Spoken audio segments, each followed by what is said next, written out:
आचार्य जी कहते हैं, युवाओं की समस्या है कि पढ़ाई में मन नहीं लगता, अच्छी नौकरी नहीं मिलती।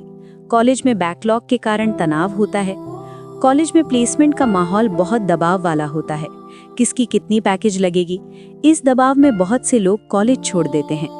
हम ऐसे कैसे बने कि बाहर कुछ भी होता रहे पर हमारे अंदर उसका असर ना पड़े? देखो, इसके लिए बचपन से अच्छी तैयारी चाहिए।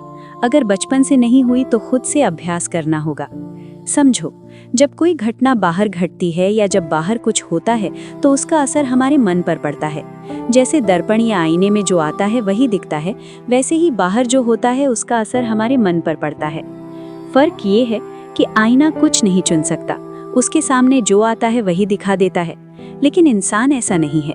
इंसान सोच सकता है, समझ सकता है और तय कर सकता है कि उसे क्या करना है। आईने में जो सामने होगा वही दिखेगा, पर हमारे पास विकल्प है। जब बाहर कुछ होता है और हम उसे मन पर लेने देते हैं तो ये हमारी अपनी सहमति से होता है।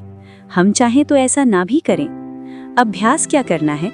अभ्यास ये करना है कि जब बाहर कुछ हो और मन में गुस्सा, डर, दुख या कुछ भी आने लगे तो खुद से पूछो, क्या मैं ये सच में चाहता हूँ या बस आदत के कारण ऐसा हो रहा है? अगर ये बस मजबूरी है तो थोड़ा रुक जाओ, तुरंत कुछ मत करो। जैसे तुम जॉब करते हो, बॉस होगा, मान लो बॉस कोई गंदा चुटकुला सुनाता है और तुम हंसने लगते हो।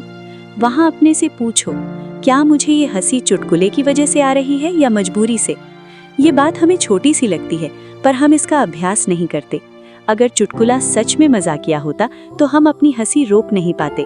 अगर रोक सकते हैं तो मतलब मजबूरी में हंस रहे थे, तो हंसो ही मत। ये चीज हमारे आसपास हर जगह दिखेगी। हम सोच समझ कर नहीं, बिना सोचे तुरंत कुछ करने लगते हैं। हम अपने फैसले खुद नहीं लेते। आप इसका प्रयोग सिनेमा हॉल में भी कर सकते हो। जब लोग अंग्रेजी फिल्म देखते हैं और समझ नहीं आती, तब भी एक आदमी हंसता है तो बाकी भी हंसने लगते हैं। क्यों? क्योंकि सिर्फ इसलिए कि दूसरे हंस रहे हैं। ये हमारी मजबूरी है, इसमें हमारी अपनी कोई आज़ादी नहीं होती। हम बस भीड़ के साथ बह जाते हैं। ऐसा ही नेताओं की सभाओं में होता है। कुछ लोग खास तौर पर ताली बजाने के लिए बैठाए जाते हैं। वो ताली बजाते हैं तो बाकी सब भी बजाने लगते हैं। क्या कभी सोचा कि तुम्हें सच में ताली बजानी है या नहीं? जन्मदिन की पार्टी में केक काटते समय सब हैप्पी बर्थडे गाते हैं, तुम भी गाने लगते हो। क्या तुम्हारा मन वाकई गाने को कहता है? नहीं, पर सब कर रहे हैं तो तुम भी करते हो। इसी अभ्यास के कारण तुम ये भी मानने लगे हो कि जितनी ज्यादा सैलरी की नौकरी लगेगी उतनी ही तुम्हारी पहचान ऊंची होगी। बाहर की चीज तुम्हारे अंदर की पहचान तय करने लगी है। लेकिन बाहर कुछ भी हो, अंदर तो हम हैं, मैं हूँ। मेरी पहचान सिर्फ नौकरी और पैसे से नहीं है।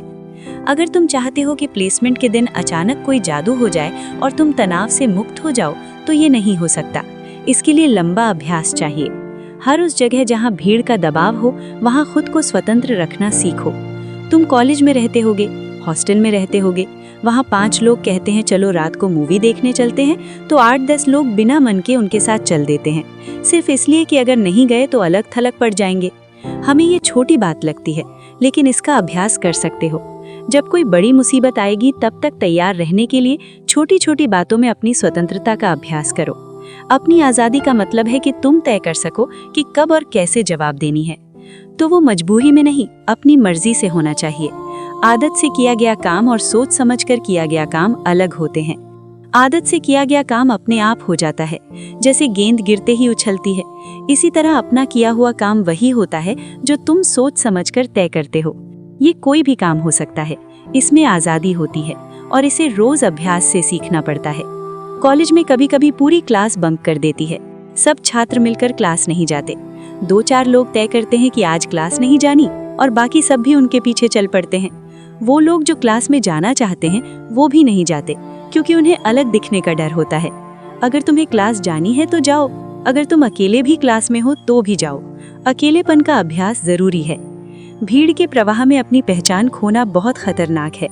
प्रोफेसर क्लास में पढ़ा रहे हैं, तुम्हारे मन में सवाल आता है पर तुम हाथ नहीं उठाते क्योंकि कोई और नहीं उठा रहा। हाथ उठाना दिखाता है कि तुम अपनी मर्जी से फैसला कर रहे हो। सब चुप बैठे हैं, तुम हाथ उठाओ, हिम्मत करो। छोटी बातों में ये अभ्यास करो। हो सकता है तुमसे कोई गलती हो जाए अपनी स्वतंत्रता में, तो कोई बात नहीं, गलती की माफी है। लेकिन गलती से बचने के लिए अगर तुम भीड़ के पीछे चलने लगे, गुलाम बन गए, तो उसकी कोई माफी नहीं है। कॉलेज में अक्सर ऐसा होता है, जब 10 लोग कहीं जा रहे हैं किसी को गाली देने, तो 20 लोग उनके पीछे चल पड़ते हैं। उसी समय से तुम्हारा व्यक्तित्व तय होना शुरू हो जाता है कि तुम हमेशा दूसरों के पीछे चलते रह जाओगे। जब हमने अपने मिशन की शुरुआत की थी, तब 10 साल तक सिर्फ छात्रों से बात होती थी। उनमें प्लेसमेंट का दबाव खूब रहता था।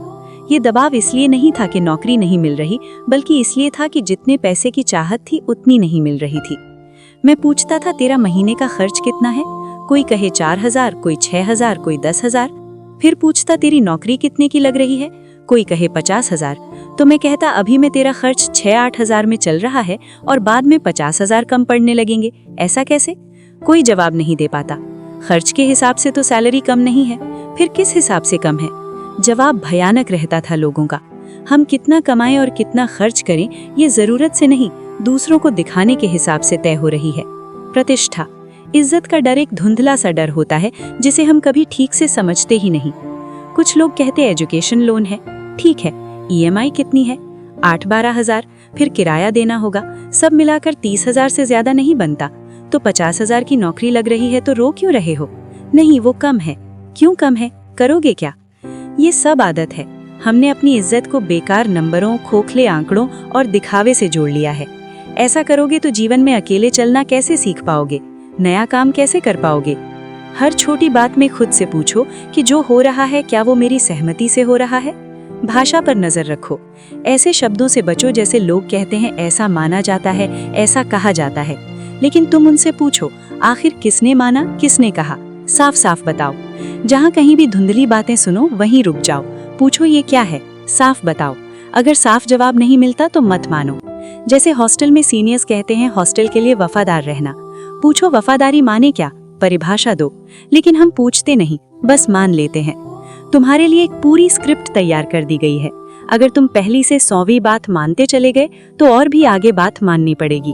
तो अभी से मानने से इनकार करो। कोई कहे दुनिया में सबसे बनाकर चलना होता है। पूछो, ये क्या है? ये थ्योरी है, कल्पना है? जो भी कहा जाए उसे सच मान लेना समझदारी नहीं है। सोचने की जगह हम मान लेते हैं। हम सुनते हैं और मान लेते हैं। टोकना सीखो, रुकना सीखो। प्रकृति का अर्थ है प्रवाह और तुम्हारा काम है उसमें ना बहना। लोग मेरे वीडियो कैसे सुने ये पूछते थे। मैं कहता था, रुक रुक कर सुनो, एक एक शब्द पचाओ, उस पर सवाल करो। मैंने कोई बात कही तो तुमने सुन ली? क्या पता मैं बेवकूफ हूँ? मेरी बात से उलझो, प्रश्न करो। अकेले सफर करना सीखो। एक बार मैंने फिल्म का टिकट लिया, वहां जाकर उन्होंने कहा, ये कूपन ले लो, शो मत देखो। मैंने कहा, क्यों? बोले, अकेले देखना ठीक नहीं रहता, लोग कहते हैं पहले कुछ अच्छा नहीं हुआ। मैंने कहा, तुम शो चलाओ, अब तो जरूर देखेंगे। ऐसा होना चाहिए। जरा सी बात में साथी की तलाश मत करो। टॉयलेट जाना हो तो दरवाजे खटखटाने की जरूरत नहीं। अकेले पानी पीने जाओ, अकेले खाना खाओ। जिस काम को लोग अकेले नहीं करते उसे अकेले करके देखो। फिल्म देखना एक ऐसा काम है, अकेले जाओ। तुम फिल्म देखने गए हो, किसी के साथ समय बिताने नहीं। अकेले बीच पर जाओ, अकेले कैफे में बैठो, हेडफोन लगाओ, किताब पढ़ो, चाय पियो, मौज करो। मैं ये नहीं कह रहा कि हमेशा अकेले रहो। मैं ये कह रहा हूँ कि संगति और भीड़ तुम्हारी जेल न बन जाए। अगर अच्छा साथी मिले तो ठीक है, पर अकेले रहने का अभ्यास भी जरूरी है। अपने लिए एक सवाल लिखो, तुम्हारी जिंदगी में ऐसा क्या है जो सिर्फ तुम्हारी जिंदगी में है? अगर ऐसा कुछ नहीं मिलता या बहुत कम मिलता है तो समस्या है। अगर तुम्हारी जिंदगी का हर फैसला लोगों के लिए है, लोगों को दिखाने के लिए है, तो समस्या है। आप सुन रहे थे सही दिशा। धन्यवाद।